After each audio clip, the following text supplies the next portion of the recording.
हरीश चौधरी के पास आमंत्रण नहीं आया कि वहाँ इस कार्यक्रम में आना है? और सरकार के अंदर किसी दल का प्रावधान संविधान में नहीं है।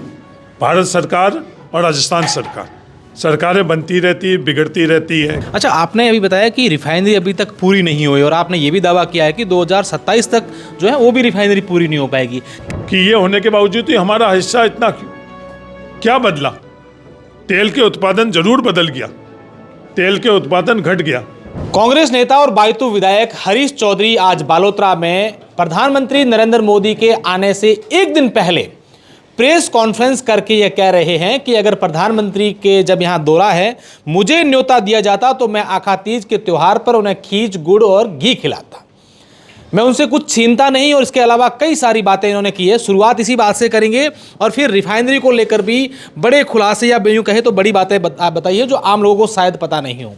क्या हरीश चौधरी के पास आमंत्रण नहीं आया कि वहाँ इस कार्यक्रम में आना है? अशोक जी, मैं खींच खिलाता ये बात नहीं करी, मैंने कहा खींच भेंट करता। खिलाना तो उनका अधिकार, भेंट करते तो खा लेते, वो उनका अधिकार है। हाँ। मेरे पास जो हमारी परंपरा है कि कोई भी मेहमान अगर आता है हम लोगों के घर के अंदर, जो हमारे पास उपलब्ध है, सर्वश्रेष्ठ उपलब्ध है, वो हम लोग भेंट के तौर पर देते हैं। और मेरे को किसी भी तरह से अधिकृत सूचना नहीं मिली है।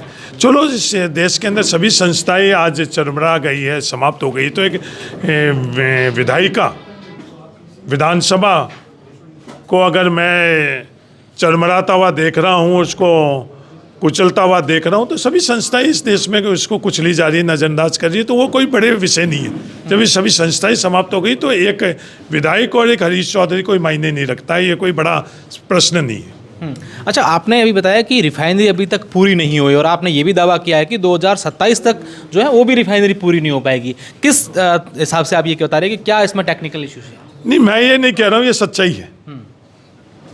मेरे से पहले आप लोगों को पता होगा, क्योंकि बाड़मेर के और राजस्थान के पत्रकार बहुत जागरूक हैं, कि अभी तक जो यूनिट कल जिसका उद्घाटन किया जा रहा वो हैंड ओवर नहीं हुई।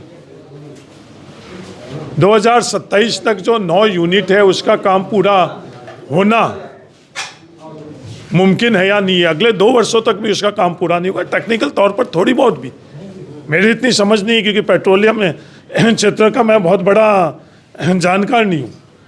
इसके बावजूद मुझे भी पता है, ये पहले 2023 की बात भी कर रहे थे आचार्य, ऑफिशियल अधिकृत तौर के ऊपर बोल रही थी। मैं अधिकृत मीटिंग के अंदर मैंने उनको ये बात की, ऐसी बात नहीं कि आज मैं ये करूं, पहले भी मैंने ये बात करी थी। और अब आज के वक्त के अंदर ये पूर्ण नहीं है और आने वाले 2 वर्षों तक भी पूर्ण नहीं होगी, ये हम लोग सब जानते हैं। पर इस सवाल का जवाब कौन देगा? ये सवाल भी कौन कर रहा है? मैंने तो कहीं भी इस सवाल को किसी के माध्यम से खड़ा होते हुए भी नहीं देखा। इसका जवाब तो बहुत अलग बात है। आज मैंने सवाल किया है, कोई उसका उत्तर देगा क्या? मुझे नहीं लगता, क्योंकि जिसकी उत्तर देने का जिसकी जिम्मेवारी है वो अपने विभाग के अंदर और देश के अंदर रुचि कम रख रहे हैं, किसी और विषय में रख रहे हैं। चलो चलिए, उस पर भी अपन बात करेंगे। 2013 में सोनिया गांधी यहाँ जब आए थे, शिलान्यास हुआ, उसके बाद से लंबा अंतराल 13 साल का रहा और अभी आप जैसा बता रहे हैं कि अभी हैंडओवर भी नहीं किया है, लेकिन कार्य प्रारंभ कर रहे हैं।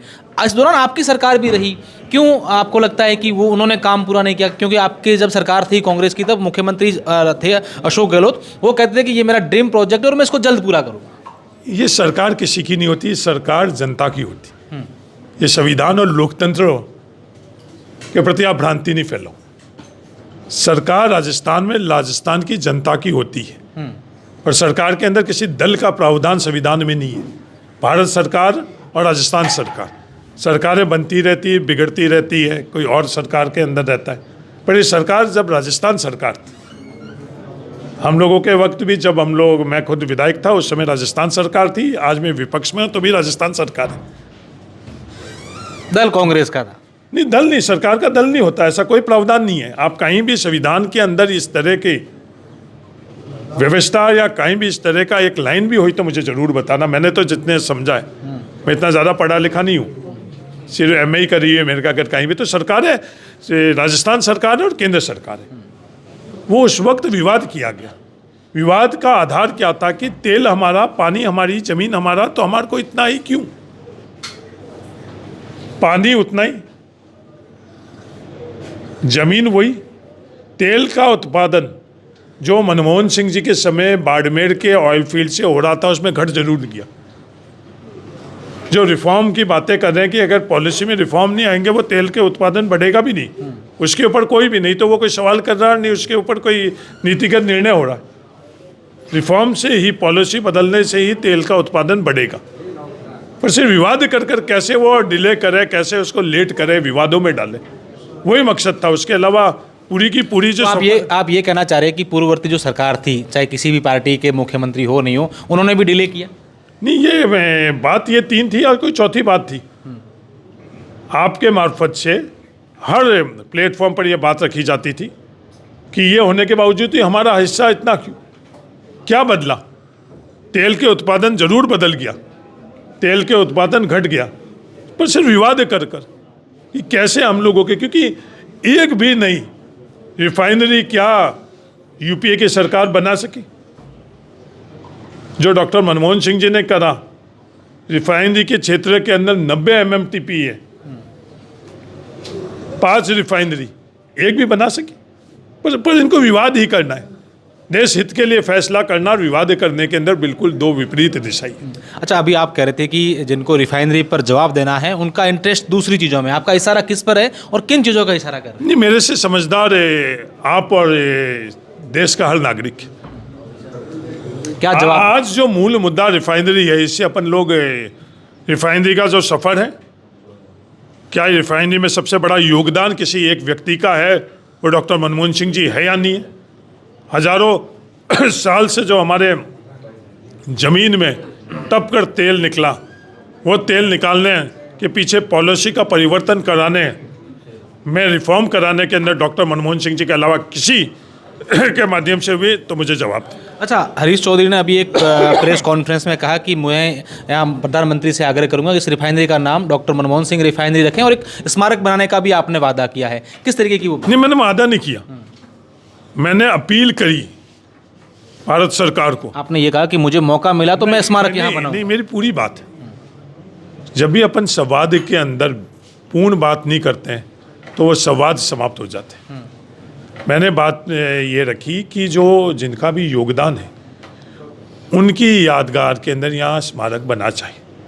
हम लोगों के परिवार के अंदर मैंने उदाहरण भी दिए, कितने लोगों की मृत्यु हुई, कितने हमारे पशु, जो 52 पशु आज इस प्रचार प्रसार के अंदर उस गरीब पोकर राम की भेड़ों के लिए कहाँ तक सफ़र हुआ, किसी के पता करने की भी किसी ने ज़रूरत नहीं समझी।